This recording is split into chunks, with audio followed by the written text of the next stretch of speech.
Hello everyone, good morning. কেমন আছো সবাই? আশা করি সবাই খুব ভালো আছো। মন্দিরাস ব্লগসের আরেকটি নতুন ব্লগে সবাইকে স্বাগত জানাই। আজকে সোমবার, তোমরা তো জানোই কালকে বাড়ি চলে এসেছি। বাড়ি চলে এসে এই যে সকালবেলাতে এখন ছেলেকে খাওয়াচ্ছি। আর ভালো লাগছে না, জানো তো, একা একা বাড়িতে আছি, একদমই ভালো লাগছে না। কোথা থেকে বাড়ি চলে এলে না একদম খুব মনটা খারাপ হয়ে যায়, কিন্তু কি করব, সংসারের নিয়ম, জগতের নিয়ম, এটা তো করতেই হবে। বাড়ি আসতেই হবে, আর নিজের সংসারের কাজ সব কিছু দেখাশোনা করতেই হবে। তো যাই হোক, কী আর করব, মন খারাপ, তা সত্ত্বেও এসব করছি। তবুও একটু মনটা ভালো আছে, কারণ বাবা আছে আমাদের সাথে। বাবা তো কালকে এসেছে না আমাদের সঙ্গে, তো সেই জন্য একটুখানি মনটা তাও একটু ভালো আছে, কারণ একেবারে ফাঁকা নই। মানে আমি, আমার তিথি আর আহান শুধু একা নেই, বাবাও আছে, তাই জন্য খুবই ভালো লাগছে। আসলে জানো তো, আমরা ওপরে থাকি, তো ওপরের ঘরে আমরা শুধুমাত্র তিনজনই থাকি। তো তিথি তো স্কুল চলে যায় সারাদিন, সারাটা দিন আমি একাই থাকি, একদম ভালো লাগে না। আর তারপর আমার শাশুড়ি মা, শ্বশুরমশাই আছেন, কিন্তু ওরা সব নিজের নিজের মতো করে থাকেন, আর নিচেই থাকেন, খুব একটা উপরে ওঠে না। আর আমরাও খুব একটা নিচে যাই না, কারণ সব কিছুই আমার ছেলেকে সবসময়তেই দেখতে হয়, তো ওই জন্য খুব একটা নিচে যাওয়া হয় না। খাওয়া দাওয়া এসব করা ছাড়া নিচে খুব একটা যায় না। আর আমার ছেলেটা তো খুব বদমাইশ, ও একদমই মানে বাবাকে খুব ইয়ে করবে, মা জ্বালাতন করবে, এদিকে যাবে ওদিকে যাবে, বলবে এখানে নিয়ে যাও ওখানে নিয়ে যাও। সেই জন্য আর কি খুব একটা নিচে আমরা নামি না। তো কী আর করা যাবে, এখন বাবা আছে, আমার বাবা আছে, তো বাবা ওকে সবসময় দেখে, ইয়ে করে, সব কিছুই করে। তো সেই জন্য ওপরটা একটু লোকজন থাকলে না খুব ভালো লাগে। তো যাই হোক, কী আর করা যাবে, সংসারের নিয়ম। তাও আমি এখন নিচেই এসেছি, নিচে এসে রান্না টান্না করবো। ছেলেকে খাওয়ানো কমপ্লিট করার পর আমি নিচে এলাম, আর ডিমের কারি করবো, আর পোস্তটা করে নিলাম, আলু পোস্ত করলাম। আজকে যেহেতু সোমবার, সেহেতু আমি খাবো না, আজকে নিরামিষ খাবো। আমি আঁশ খাই না সোমবারে। তো সেই জন্য, আর বাড়ির সবাইও, আমি যখন প্রথম এটা শুরু করি তখন বাড়ির সবাই বলেছিল, না ঠিক আছে আমরাও খাবো না, তোমার জন্য নিরামিষ, আবার আমরা আঁশ, সেটা একটা কেমন। আমি বললাম না ঠিক আছে, সপ্তাহে একটা দিন আমি নিরামিষ খাচ্ছি, তো কী আছে, বাকি সবাইকে নিরামিষ খেতে হবে এমন কোনো মানে নেই। কারণ আমাদের বাড়িতে প্রত্যেকটা প্রায় দিনই তোমার নিরামিষই কোনো না কোনো হতেই থাকে। আঁশ খুব কমই হয়, মাছ মাংস ডিম এসব খুব কমই হয়। তাই বললাম যে না ঠিক আছে, আমি খাচ্ছি না তো কোনো ব্যাপার না, কিন্তু সবাই খাবে।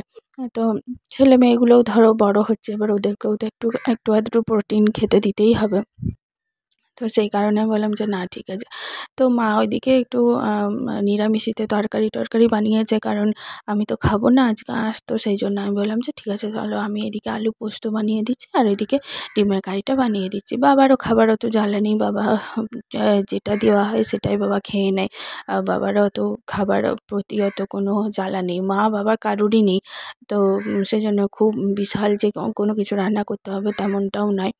তো যাই হোক, বোনের বাড়ি থেকে তো অনেক কিছু খাওয়া দাওয়া করেই আসা হয়েছিল, কালকের থেকে পরশু থেকে অনেক, দুটো দিন ধরে অনেক কিছু মাংস টাংস খেয়েছে। তাই আমি ভেবেছিলাম আজকে মাংসই করবো, তো বাবা বলছে না, করতে হবে না, কারণ দুদিন ধরে মাংস খেয়ে এসেছি, তো সেই জন্য। আর চলো, আমি বললাম এখানের মাছগুলো জানো তো এত মানে খারাপ, কি বলবো, টেস্টই নেই কোনো, বরফে ঢাকা মাছ। ওই জন্য আমি বাবাকে বললাম যে, আমার মানে শ্বশুরমশাইকে বললাম যে একদমই আনতে হবে না, কারণ মাছের কোনো টেস্ট নেই, আর মাছটা খেতে হবে না, তো ডিমটাই নিয়ে আসবেন। তো বাবা বলছে, আমার বাবা খুব কম আসে, তাই আমার শাশুড়ি মা বলছে যে না, অনেক দিন পর এসেছে, তো মাছ খাবে না, ডিম খাওয়াবে। আমরা, তাতে কোনো ব্যাপার নেই, ঘরেরই তো ব্যাপার, কিন্তু ওই মাছটা একদমই টেস্ট নেই, ভালো লাগে না খেতে। আমার ছেলে মেয়ে কেউ খেতে চায় না, মাছটা একদম টেস্ট পায় না। বা আমরা যখন বাড়ি যাই, মানে আমি যখন আমার বাপের বাড়ি যাই, তখন আমি বাবাকে বলি প্রত্যেক দিন মাছ আনতে, মানে যেদিন যেদিন আমি খাই আর কি, আঁশ। তো সেদিন বাবাকে বলি যে ডিমটা করো না, মাছ নিয়ে আসবে। কারণ ওইখানে আমি শ্বশুরবাড়িতে মাছ একদমই খেতে পারি না, ভালো লাগে না। সে হালে কালে একবার করে খাই, মানে অনেক দিন হয়ে যায়, তখন মনে হয় যে মাছ খাই, তখন একবার খাই। আবার মাছটা খাওয়ার সময় মনে হয় যে দূর, না খেলেই ভালো হতো, এরকম একটা ব্যাপার। তো তোমাদের সাথে গল্প করতে করতে দেখো আমার ওদিকে রান্নাবান্নাও কমপ্লিট হয়ে গেছে। ওদিকে ডিমের কারিটা আমার হয়েই গেছে, একটু ঝোল ঝোল করলাম কারণ ডাল কিছু করিনি তাই জন্য। আর ওইদিকে ধনে পাতাটাও দিয়ে দিলাম, এবার একটু ফুটে গেলে ঝোলটা নামিয়ে দেবো। তো এই হচ্ছে ব্যাপার। আর আমার ভিডিওতে অনেকেই তোমরা কমেন্ট করো, তাদেরকে অনেক অনেক ধন্যবাদ। যারা আমার ভিডিও যারা আমার চ্যানেলটা সাবস্ক্রাইব করেছো তাদেরকেও অনেক অনেক ধন্যবাদ। যারা এখনও পর্যন্ত আমার চ্যানেলটা সাবস্ক্রাইব করোনি তাদেরকে বলছি তারা প্লিজ আমার চ্যানেলটা সাবস্ক্রাইব করে দিও, যদি অবশ্য তোমাদের ভিডিওগুলো দেখতে ভালো লাগে তবেই করো। আর আমি প্রত্যেকদিন লাইভে আসি রাত 8টা থেকে দুপুর 12:30 থেকে। আজকে আসবো না, আজকে যেহেতু ব্লগ দিচ্ছি সেহেতু আজকে আসবো না দুপুর 12:30 থেকে। আজকে আমি রাত 8টা থেকে আসবো। তো তোমরা যারা যারা আমার ব্লগটা দেখো, অনেকেই তো দেখো আমার ব্লগ, কিন্তু তারা হয়তো কমেন্ট করো না বা হয়তো তারা লাইক করো না, কিন্তু তারা অনেকেই দেখো আমি জানি। তো তাদেরকে বলছি তারা প্লিজ আমার লাইভে জয়েন হয়ে যেও। রাত 8টা থেকে আমি লাইভ করি, তারা পারলে একটু লাইভে জয়েন হয়ে যাও, তাহলে কথা বলবো, ভালো লাগবে। তোমাদের সাথে গল্প করি। আমি 1-1.5 ঘন্টা, খুব একটা বেশি টাইম আমি দিতে পারি না কারণ আমার একটা ছোট বাচ্চা আছে, তো সেই কারণে তোমরা জানো, দেখেছো। তো সেই জন্য খুব একটা বেশি টাইমে আমি দিতে পারি না। আমি 1-1.5 ঘন্টার মতো লাইভ করি। তো তোমরা যদি আসো আমারও ভালো লাগবে, তোমাদেরও ভালো লাগবে গল্প করতে। তো চলো তাহলে, আমার সবই মোটামুটি কমপ্লিট হয়ে গেছে। এদিকেও একটু মোছামুছি করে নিলাম।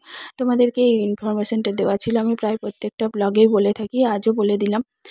তো আজকে রাতে ঠিক 8টার সময়তে লাইভে চলে আসবো। তোমরা যারা যারা ফাঁকা থাকবে তারা প্লিজ একটু জয়েন হয়ে যাবে। যারা যারা আমার চ্যানেলে সাবস্ক্রাইব করেছো তারা তারা প্লিজ একটু জয়েন হয়ে যেও লাইভে, তোমাদের সাথে কথা হবে। তো চলো, আমার মোছা হয়ে গেছে, এদিকে সব কমপ্লিট করে দিয়ে এবার চলো খাওয়া দাওয়া করবো। বলো, উঠো উঠো, বলো, বস, ঠিক করে বস। এবার বল, বল।